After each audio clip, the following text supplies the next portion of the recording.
Topik yang akan kita angkat pada kesempatan kali ini adalah tentang sumber akidah yang benar. Topik ini sangat penting karena kita ingin bertemu dengan Allah Subhanahu wa taala dengan akidah yang benar. Tidak salah berkeyakinan tentang Allah Subhanahu wa taala. Hadirin hadirat yang dirahmati Allah Subhanahu wa taala, sebenarnya kalau kita berbicara tentang akidah Islam, sumbernya sangatlah mudah, Al-Qur'an dan sunnah Nabi sallallahu alaihi wasallam dan pemahaman para sahabat. Oleh karenanya Al-Imam Ibnu Taimiyah rahimahullahu taala dalam Majmu' Fatawa punya perkataan yang sangat indah waktu beliau ditanya tentang dari mana kita mengambil akidah. Maka beliau menjawab, "Ammal i'tiqad, adapun akidah, fala yu'khadhu anni wala amman huwa akbaru minni." Kata beliau, adapun akidah maka tidak boleh diambil dariku dan juga tidak boleh diambil dari orang yang lebih hebat daripada aku. Bal yu'khadhu anillahi wa rasulihi, akan tapi diambil dari Allah dan Rasulnya. Wa ma ajma' alaihi salaful ummah, dan juga yang telah disepakati oleh para salaf umat ini, itu para sahabat, tabi'in dan tabi'ut tabi'in.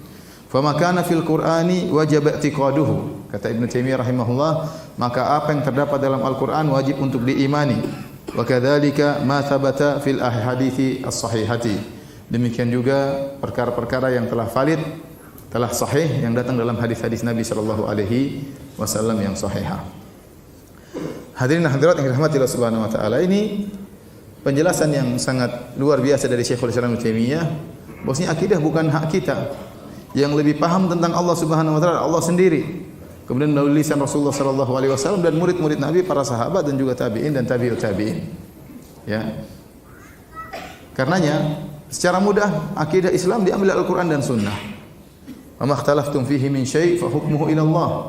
Perkara apa saja yang kalian perselisihkan maka hukumnya kembali kepada Allah Subhanahu wa taala. Ya. Atii'u Allah wa atii'ur Rasul, taatlah kepada Allah dan taatlah kepada Rasulullah sallallahu alaihi wasallam. Fa in tanaza'tum fi syai'in farudduhu ila Allah war Rasul in kuntum tu'minuna billahi wal yawmil akhir. Kalau kalian berselisih tentang suatu, kembalikanlah kepada Allah dan Rasulnya jika kalian beriman kepada Allah dan kepada hari akhirat. Semua yang di luar daripada Al-Quran dan Sunnah, maka itu bukan akidah kita. Itu bukan akidah kita. Allah tidak membani kita untuk meyakini hal-hal yang di luar daripada Al-Quran dan Sunnah. Jadi, apa yang tersebar di masyarakat, keyakinan-keyakinan tersebar di masyarakat, tinggal tanya, dalilnya ada atau tidak? Al-Qurannya ada atau tidak? Mudah akidah Islam. Ya. Dalilnya ada atau tidak? Al-Quran ada atau tidak? Sunnah ada atau tidak? Kalau tidak ada, tidak perlu diyakini. Tidak perlu diyakini. Karena kalau akidah ini bebas, bisa dibuat oleh siapa saja, maka buat apa? Al-Quran dan Sunnah berbicara. Setiap orang boleh membuat keyakinan. Setiap orang boleh berkreasi tentang suatu keyakinan.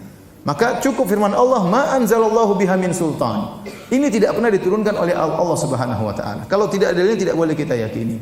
Tidak boleh kita yakini. Hadirin hadirat yang dirahmati oleh Allah Subhanahu wa taala. Oleh karenanya Rasulullah SAW mengajarkan akidah kepada para sahabat dengan berbagai macam strata kemampuan mereka. Yang didakwahi oleh Nabi banyak. Makanya waktu haji wada, Rasulullah SAW berbicara di hadapan puluhan ribu sahabat. Ada sahabat muhajirin, ada sahabat kaum ansor, ada yang baru-baru masuk Islam, ada Arab Badui yang kurang begitu paham dan macam-macam. Ya, Arab Badui, tingkatan pemahaman mereka bertingkat-tingkat.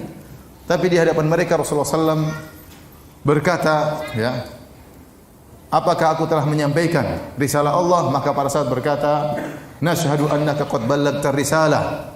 Kami bersaksi bahwasanya engkau telah menyampaikan risalah Allah Subhanahu wa taala, wa nasahtal ummah. Engkau telah menasihati umat. Maka kemudian kata Rasulullah sallallahu alaihi wasallam, Allahumma syhad. Allahumma fashhad. Ya Allah, saksikanlah. Rasulullah SAW tunjuk. Ya Allah di mana? Di atas. Yang lihat ini berbagai macam model manusia.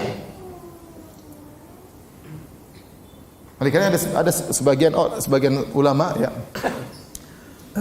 Al-Juwaini, ya, dalam bukunya dia menulis kenapa dia rujuk kepada manhaj salaf dalam masalah Allah di atas. Dia melihat waktu Rasulullah SAW menyampaikan akidah, yang dengar ada orang yang terpelajar istilah kita, ada orang yang awam, ada orang yang Arab Badui. Seandainya kalau seluruh lafal-lafal hadis, lafal-lafal Al-Quran harus ditakwil, maksudnya begini, maksudnya begini, maksudnya begini, harusnya Rasulullah SAW jelaskan. Itu tidak. Oh, maksudnya di atas itu bukan di atas Allah. Ini cuma sekedar simbol misalnya. Apa yang dia pahami oleh orang-orang tatkala Rasulullah SAW mengadakan kedua tangannya di atas. Tatkala Rasulullah SAW menunjuk Allah di atas, apa yang dipahami oleh orang awam? Allah di atas atau tidak? Di atas. Seandainya maksudnya itu bukan Allah di atas, maka Rasulullah SAW harusnya menjelaskan. Karena tidak semua orang pakar takwil. Ada orang awam, ada orang Arab Badui, ya. Sehingga dengan tatkala dia merenungkan hal ini, akhirnya dia kembali kepada manhaj apa? Manhaj salaf dalam masalah ini. Jadi dia menulis buku tentang masalah ini. Oleh karenanya, hadirin dan hadirat yang dirahmati oleh Allah Subhanahu wa taala, ya, tatkala kita berbicara tentang akidah, kita berdalil kepada Al-Qur'an dan sunnah Nabi sallallahu alaihi wasallam. Ini akidah kita sangat mudah. Ada yang berbicara tentang Allah, kita bilang mana dalilnya. Ada yang berbicara tentang Allah, kita bilang mana sunnahnya. Kalau tidak ada, kita tidak yakini. Kalau ada, maka kita meyakini. Inilah sumber akidah Islam yang mudah dan gamblang dan mudah dipahami, ya, oleh semua orang. Mudah dipahami oleh semua orang.